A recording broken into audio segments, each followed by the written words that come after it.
और कोरोना काल की मार हरियाणा रोडवेज पर भी पड़ी है। हरियाणा परिवहन के मंत्री मूलचंद शर्मा के मुताबिक कोरोना काल की मार रोडवेज पर पड़ी है। उन्होंने बताया कि 2020-21 में करीब 1100 करोड़ के घाटे में हरियाणा रोडवेज रहा। परिवहन मंत्री मूलचंद शर्मा के मुताबिक 19-20 में 865 करोड़ का घाटा था।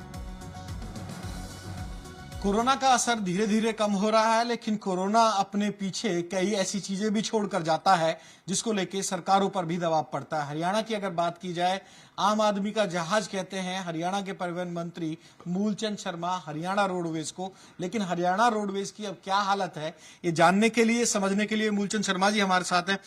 मंत्री जी, एक पहला सवाल आपसे यही है कि हरियाणा रोडवेज पर इस कोरोना का कितना असर पड़ा है? जो कोरोना का जो समय रहा, सबसे बड़ी जो मार थी हरियाणा रोडवेज पर, और सबसे बड़ी जो नफरी है हमारे पास या रोडवेज के कर्मचारियों की है या दूसरे और कर्मचारियों की है, तो ये बस तो चली नहीं और सबसे बड़ा लोड खर्चा का पड़ा। और 19-20 में जब ये कोविड की शुरुआत हुई, जब से हरियाणा रोडवेज पर मार पड़ी है। और मैं मानता हूं कि हरियाणा रोडवेज ये कमाई का साधन नहीं है। 42 कैटेगरी ऐसी हैं जो इसमें फ्री हैं, सब्सिडी। गरीब आदमी का जहाज भी कह के आप संबोधित करते हैं। और मैं कहा था जिसको कोई नहीं बैठा था, गरीब आदमी सफर, इसमें ही गरीब का हवाई जहाज भी है।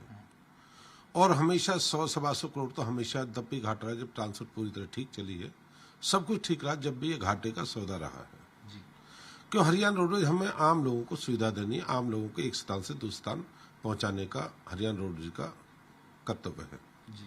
और जो 19-20 में जो घाटा रहा 865 करोड़ का रहा 19-20 में जी। और जो 20 और 21 में रहा जी। वो भी घाटा हमारा 1100 के आसपास, 1100 करोड़ के आसपास घाटा रहा। 800 जो उनके हमने कर्मचारी जो भर्ती करे थे बसों के, 800 बसों में, उनकी आज हम घर बैठे हुए बस पे नहीं चले, कंडक्टर नहीं करी, आज उनकी तनख्वाह भी आज हम दे रहे हैं। क्यों? इसलिए था कि सब कुछ ठीक रहेगा। ये पता भी नहीं था कोविड के हालात होंगे। तो ये मान के चलिए हमने कंडक्टर ड्राइवरों की बहुत बड़ी नफरी भी भर्ती करी थी 19 में। तो उससे क्या है कि सबसे बड़ा ये रहा कि ना तो बसें चली और हमने उन कर्मचारियों को ज्वाइनिंग कराया। और रोडवेज में मैं मानता हूं कि रोडवेज कभी घाटे प्रॉफिट का नहीं रहा, हमेशा घाटा रहा है। पूर्व की सरकारें रही हैं तब भी इसमें घाटा रहा है। एक आखिरी सवाल और बता दीजिए कि 2020-21 का जो आंकड़ा अभी आपने मेरे सामने रखा 1100 करोड़, उसकी भरपाई कैसे हो, कैसे आप उसको पटरी पर लाएंगे? क्योंकि अब कोरोना का असर धीरे धीरे कम हो रहा है, 800-900 के करीब 24 घंटे में केस आने शुरू हो गए हैं। कैसे उभरेगा हरियाणा रोडवेज इस घाटे से? क्या आप किसी राहत की किसी और फंड से, सरकार से, मुख्यमंत्री साहब से कोई उम्मीद करते हैं या कोई बातचीत करेंगे? हमेशा पहले भी जो पिछली सरकार रही है, अगर घाटा 100 करोड़ 150 करोड़, जब भी प्रदेश के मुख्यमंत्री रोडवेज की मदद करते थे। और कोरोना के समय में आज भी मुख्यमंत्री जी ही करेंगे।